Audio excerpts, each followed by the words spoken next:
The weapon of choice in this economic encirclement is not a missile, but a mid-sized pickup truck engineered with military-grade precision. It is called the BYD Shark. To understand the threat, you must first understand the hardware. This is not a cheap knockoff. It is an apex predator designed to hunt the Ford Ranger and the Toyota Tacoma on their own territory. The Shark is built on the DMO Super Hybrid off-road platform, a chassis architecture that integrates the battery into the frame itself to increase structural rigidity by 22%. Under the hood, the Shark conceals a powertrain that renders traditional combustion engines obsolete. It utilizes a 1.5-liter turbocharged engine paired with dual electric motors, one on each axle. The total output is a staggering 430 horsepower, launching this 2.7-ton behemoth from 0 to 100 kilometers per hour in just 5.7 seconds. For comparison, that is faster than many dedicated sports cars from the previous decade, and it does this while carrying a payload of 835 kilograms. But the real strategic advantage lies in the energy storage system. The Shark utilizes the Blade battery, a proprietary lithium iron phosphate technology developed by BYD. Unlike traditional lithium-ion packs that use cobalt, a mineral plagued by ethical and supply chain issues, the Blade battery is cobalt-free. Its structural integrity is so high that in safety tests, it survives being crushed by a 46-ton heavy-duty truck without thermal runaway. This battery gives the Shark a combined range of 840 kilometers, effectively eliminating range anxiety for commercial operators. This vehicle is the spearhead of the operation. It was not launched in Beijing or Shanghai. In a historic move that signaled the shift in global gravity, BYD chose Mexico City for the world debut of the Shark. This was a calculated message. The target market is the Americas. The truck is already on sale, bypassing the initial trade barriers by being imported as a hybrid, but the endgame is local production, and that is where the $100 billion loophole begins to open. The loophole is, in reality, a strict reading of the United States-Mexico-Canada Agreement, or USMCA. When the agreement was signed, replacing NAFTA, it established a regional value content requirement of 75%. This means that if 75% of a vehicle's components are manufactured within North America, the vehicle can cross the border into the United States duty-free. It pays zero tariffs. Currently, if BYD ships a car directly from Shenzhen to San Francisco, it faces a lethal tariff wall. The United States government, under Section 301 of the Trade Act of 1974, has imposed a 100% duty on Chinese electric vehicles. This effectively doubles the price of the car, making it uncompetitive in the U.S. market. A $20,000 Seagull EV becomes a $40,000 liability. The wall seems impenetrable. However, the factory plan in Mexico is designed to flank this wall. By building a massive assembly plant in the Mexican central states, locations, like Jalisco or Puebla, are under fierce consideration. BYD intends to source materials locally. If they can procure the glass, the tires, the steel, and the aluminum from Mexican suppliers, and assemble the battery packs on site, they can theoretically hit that 75% threshold. Once that threshold is met, the car ceases to be Chinese in the eyes of the customs ledger. It becomes a North American product. It receives a Mexican VIN vehicle identification number. Under international law and the current binding treaty, that vehicle is entitled to enter the United States with a tariff of just 2.5%, or potentially zero. The 100% wall is bypassed completely, not by smuggling, but by strict adherence to the rules written by the United States itself. The scale of this operation is what alarms intelligence analysts in Washington. We are not talking about a small assembly kit facility. The proposed plant has a targeted capacity of 150,000 vehicles annually in its first phase, with blueprints to expand to 300,000. That is the output of a fully mature Detroit assembly plant. This volume of production requires a massive logistics strain. Intelligence reports indicate a surge in container traffic at the ports of Manzanillo and Lázaro Cárdenas on Mexico's Pacific coast. These ports are the entry points for the industrial precursors that BYD needs. The intelligence here is not classified documents, but bill of lading data. The supply chain is shifting. Chinese component manufacturers are also setting up shop in industrial parks in northern Mexico, creating a shadow supply chain to support the main factory. Washington has detected this maneuver and is now in a state of diplomatic high alert. The Office of the United States Trade Representative is applying immense pressure on the Mexican federal government. The directive is clear: stop the incentives. Historically, foreign automakers like Audi or Kia received free land, tax breaks, and infrastructure support to build in Mexico. The U.S. is now demanding that Mexico City deny these standard perks to Chinese firms.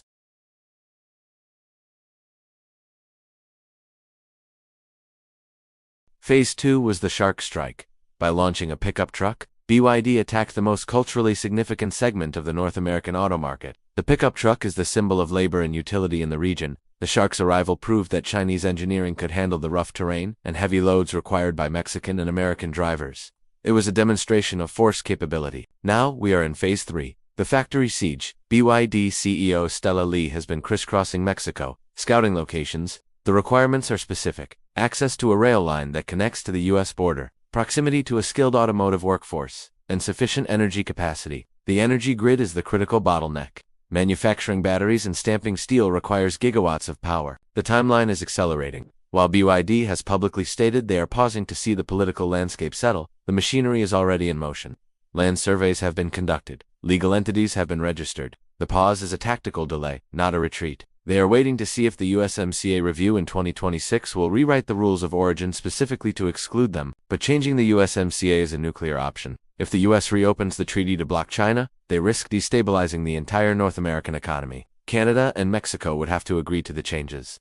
Furthermore, blocking a company based solely on the nationality of its capital, rather than the location of its production, opens a Pandora's box of legal challenges at the World Trade Organization. Consider the complexity of the Foreign Entity of Concern (FEOC) designation. The U.S. is trying to apply this label to disqualify vehicles from tax credits, but tariffs are a different beast. To apply a 100% tariff on a car built in Puebla, Mexico, the U.S. would have to prove that the substantial transformation did not happen in Mexico. If BYD brings in the raw lithium and processes it into cathode material in Mexico, creates the battery cells in Mexico, and stamps the body panels in Mexico, the substantial transformation is undeniable.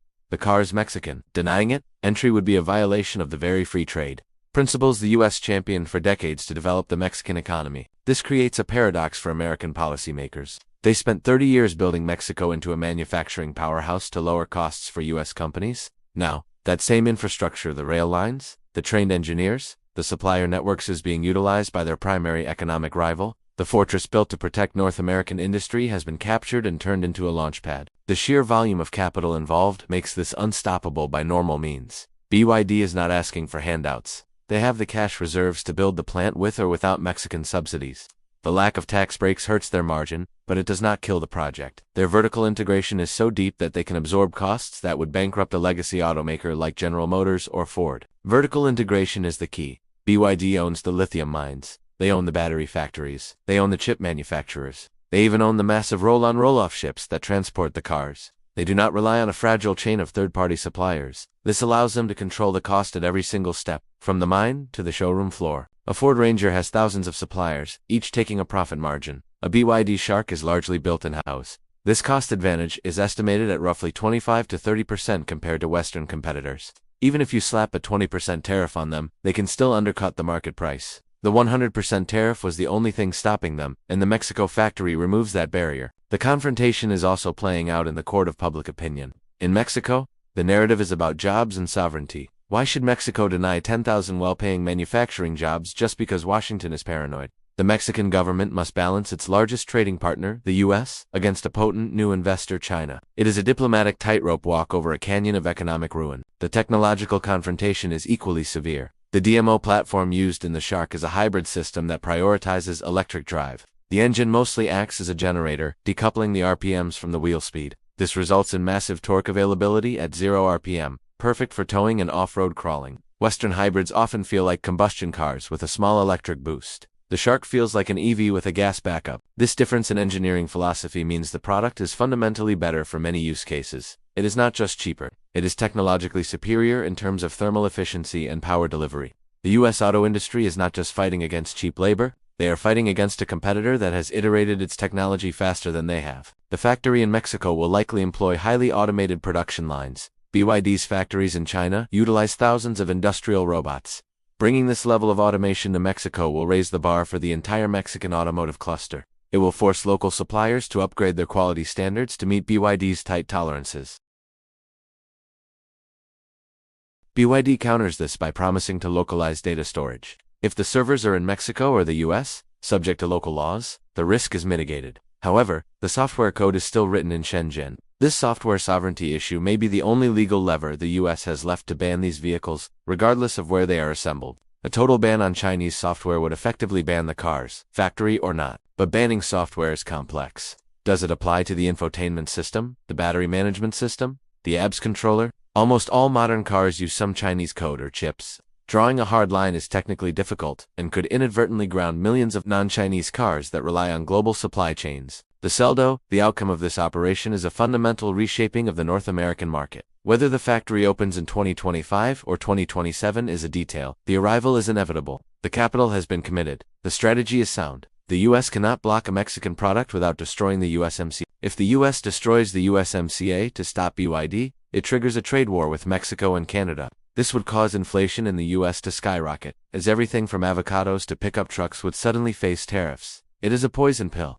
The loophole is protected by the mutual destruction that would be caused by closing it. The outcome for the consumer is clear. More choice and lower prices are coming, but at the cost of domestic industrial stability. The U.S. legacy automakers must adapt or die. They can no longer hide behind tariff walls. They must compete on engineering, price, and efficiency. In the end, sovereignty is not just about borders on a map. It is about the ability to control your own economic destiny. For Mexico, this factory represents a chance to move up the value chain. For the U.S., it represents a failure of protectionism. For the global market, it is proof that capital, like water, always finds a way around the obstacle. The shark is swimming in North American waters, and the net is full of holes.